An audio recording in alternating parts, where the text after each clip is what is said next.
I am a 30-year-old career woman working in a company. I am passionate about my job and could be described as a workaholic. Despite my dedication to work, I am happily married to my husband, Todd. We actually met at my previous company, where our shared love for work brought us together. We often engaged in conversations about our jobs and enjoyed going out for drinks after work. As time passed, we grew closer and officially became a couple. Now, 3 years have flown by since our marriage. Since both of us are working individuals, we have always shared the household chores together. This arrangement has worked well for us, and I have no complaints about Todd or our dynamic. However, it seems that lately, people around me have been questioning whether we plan to have children. It appears that after 3 years of marriage, many believe it is the norm to start a family or at least consider becoming parents. Well, it is true that the number of housewives with kids are increasing among my friends who are all in the same age as me. I guess the people who are concerned about it does not mean to be offensive about it, but instead they're just simply worried and concerned about me. But, well, my parents-in-law are being very annoying about it though. Every time Todd and I visit my parents-in-law at their place, they would always ask me about when they would get to see their grandkids. The other day they even said this, maybe it's not good that you both work because of that. Maybe you don't have time to get pregnant. Right?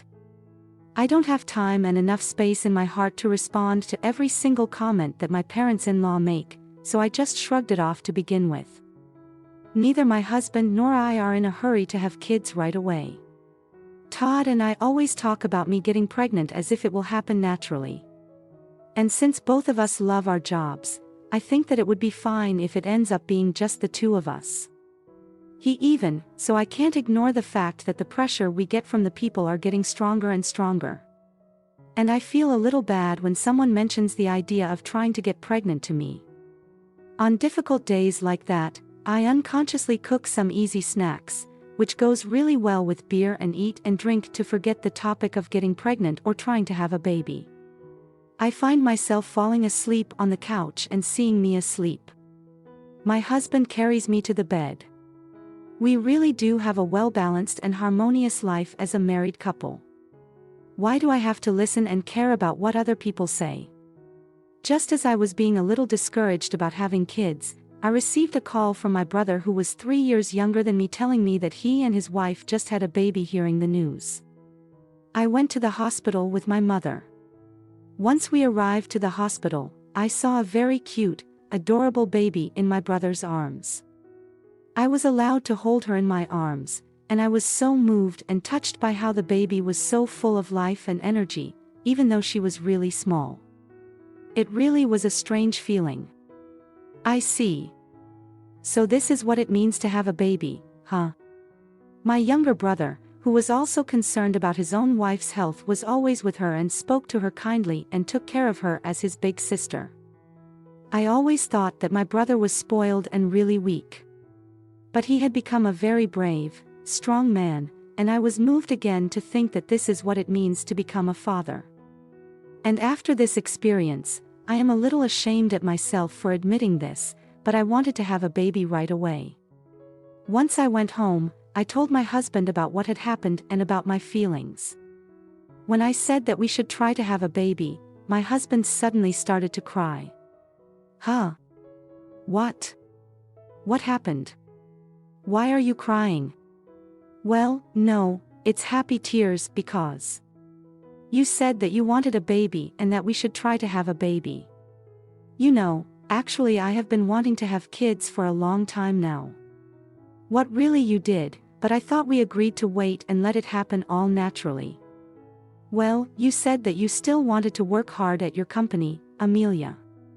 So I have been actually holding back, you know. Oh wow. Is that so? Then I am really sorry for giving you a hard time. No, it's okay. Let's do our best and try to have a baby from now on. Finding out about my husband's unexpected feelings, I reflected back on how selfish I was and felt bad. I was living too selfishly, haven't I? A husband and a wife should walk together and incorporate together as a married couple. So since then, Todd and I did everything we could do for me to get pregnant. We gathered information on the internet, asked friends and their experiences in having kids, and just did everything we could. But no matter how much we tried, unfortunately I still could not get pregnant at all. And before I knew it, a year passed in no time, and after 4 years of marriage, I could not get pregnant, and we still did not have any kids.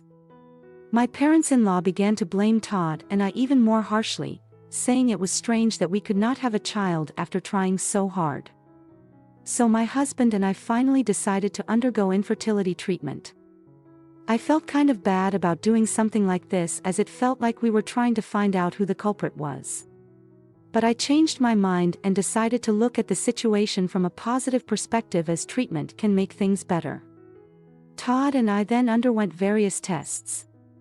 After taking various tests, the clinic said that the results would be mailed to us at a later date, since there was no point at all in being impatient and just being stressed about it. So I went about my business as usual. Then one day after work, I suddenly received a text message from my husband. He had texted me asking to meet him at a bar.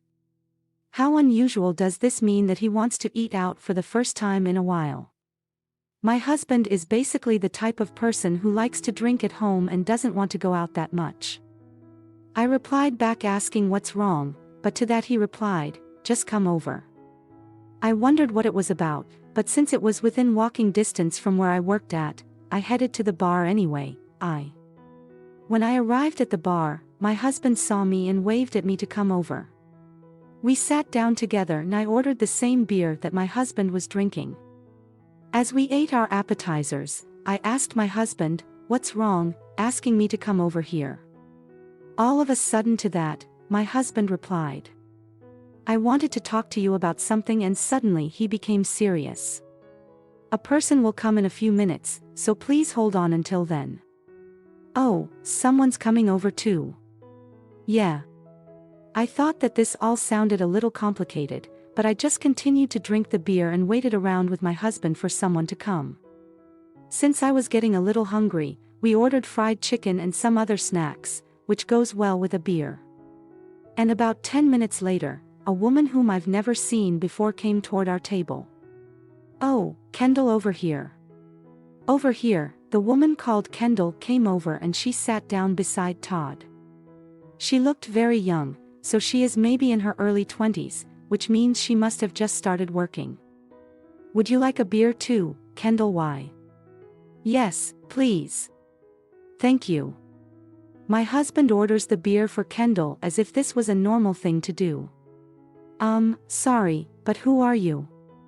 "Her name is Kendall and she's one of my colleagues at work. She recently joined our company." "Hi, nice to meet you." "Oh, hi. What is the meaning of this? What's the reason for my husband to bring his colleague here out of the blue? Just what kind of situation is this?" A lot of questions began to pop up in my head. I noticed that the beer was also placed in front of Kendall, and to this, my husband said cheers.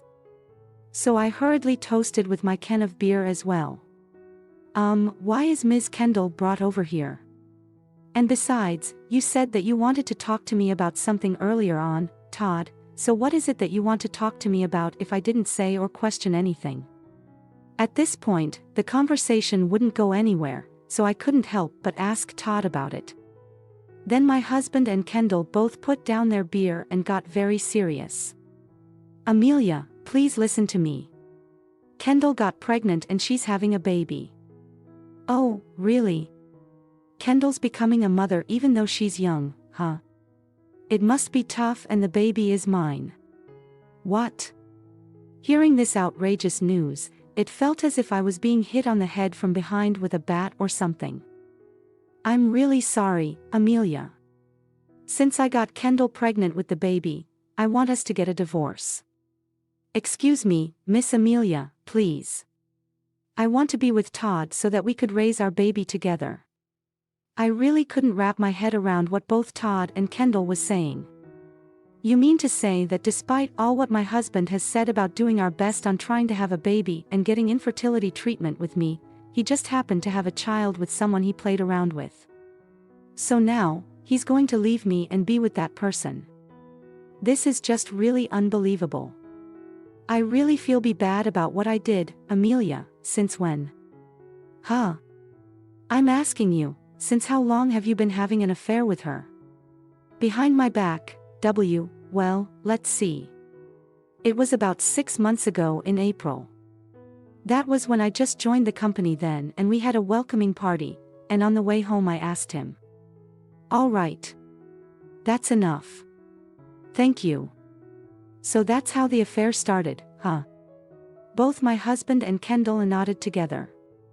Well, I know that this is not something that you'd expect at all, Amelia, but the fact that Kendall and I had a child so easily like this makes me think that she and I were destined to be together.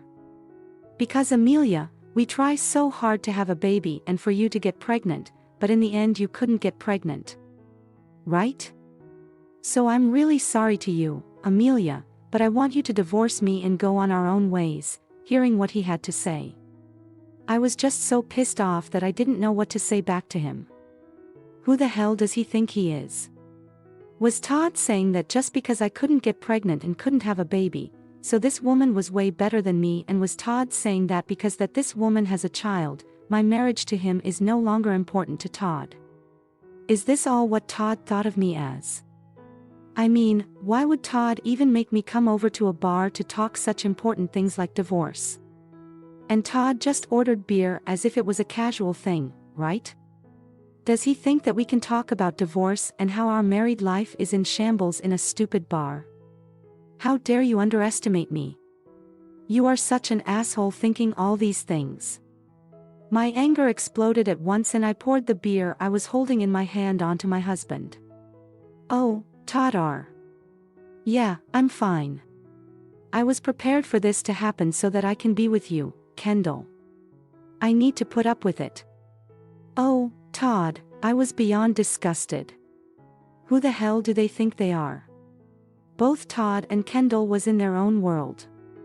I will gladly divorce a stupid guy like you. And with that, I left the bar. I then went back home first and packed my bags, and that was when I suddenly saw a mail in the post. So I had taken it out to see what it was. Oh, this, and there I learned the shocking truth, thinking that I could use this. I quickly packed up my belongings and left home for the time being. I went back to my parents' house and I explained the situation to them. Both my parents were upset with my husband and how he acted towards me, so they told me that I could stay as long as I wanted. The apartment I was living in with my husband was rented under his name, so I had no right to continue and live there. Besides, I didn't want to live there anymore because I was too disgusted to think that maybe that woman was using the apartment too. Few days later, my husband sent me the divorce papers. So I signed the papers and submitted them right away with this. The divorce was finalized smoothly. As for the alimony, I hired a lawyer and got my ex-husband and Kendall to pay me $20,000 each. A few months later, it seems like Todd and Kendall got married. Since it was indeed a shotgun marriage for Kendall, she quit her company and became a full-time housewife to Todd. I then waited for the perfect time to come. Kendall had told me how many months had passed since she got pregnant previously when I was divorcing Todd. So there were a few more months until the time when Todd and Kendall's baby would be born. Then I visited Todd and his parents at the right time when their baby would be born. Todd's parents were very surprised that I came out of the blue to visit them. I had heard from my ex-husband that his parents had agreed with him, saying that he should switch to a younger woman than me if he was going to have a baby. So when I saw my ex-mother-in-law's face, I really had the urge to hit her, and Todd's parents were being surprised, but I heard a familiar voice coming from behind. It was my ex-husband. Oh, you. Why the hell are you here? In his arms was a small baby. The baby was innocent, but because the baby's parents are Todd and Kendall, I didn't think that the baby wasn't that cute at all. Well, I came here to talk to your parents, but good thing that you're here too. What? What is it? I'll make it quick. Okay. That baby isn't yours. What the? This baby is mine. I'm sorry to say this, but that baby isn't yours. Based on what information are you even saying that? You're not saying that out of spite, are you? No, because it's not. It's just the truth. Well, it could be from just a small revenge too, but... Did you know that your body is incapable of having any kids? What? Well, this is the evidence. These are the results of the fertility tests. My ex-husband and his mother both looked over the documents, and as they read on their faces, grew paler and paler. The results showed that my ex-husband's body was completely incapable of having kids, so there was no possibility of having a child if it was with him. Well, then this baby is. It would mean that this baby is another man's child. But, well, I'm not really sure if Kendall is in touch with that man, but, yeah. No, my ex-husband slumped down, clearly shocked by the revelation. Well, that's it then. Goodbye. Witnessing his hopeless expression was quite refreshing. I had no doubt that Kendall would face the consequences when she returned. They all received what they deserved. Later, I learned about the aftermath of Todd and Kendall's relationship from a friend who works at Todd's office. As it turns out, Todd and Kendall did get divorced in the end. My ex-husband proved himself to be not only an asshole but also a fool for cheating on me and realizing too late that the baby wasn't his. Once people found out about the situation, many considered him gullible and foolish. His colleagues at work began to view him coldly, leading to his demotion and a difficult time professionally. In the end, Todd got exactly what he deserved. As for me, my hard work paid off, resulting in a significant promotion and a substantial increase in income. I now enjoy living alone in a beautiful city apartment, experiencing a comfortable and fulfilling life. Thank you for watching until the end. If you enjoyed this video, please subscribe to our channel. We look forward to seeing you in our next video.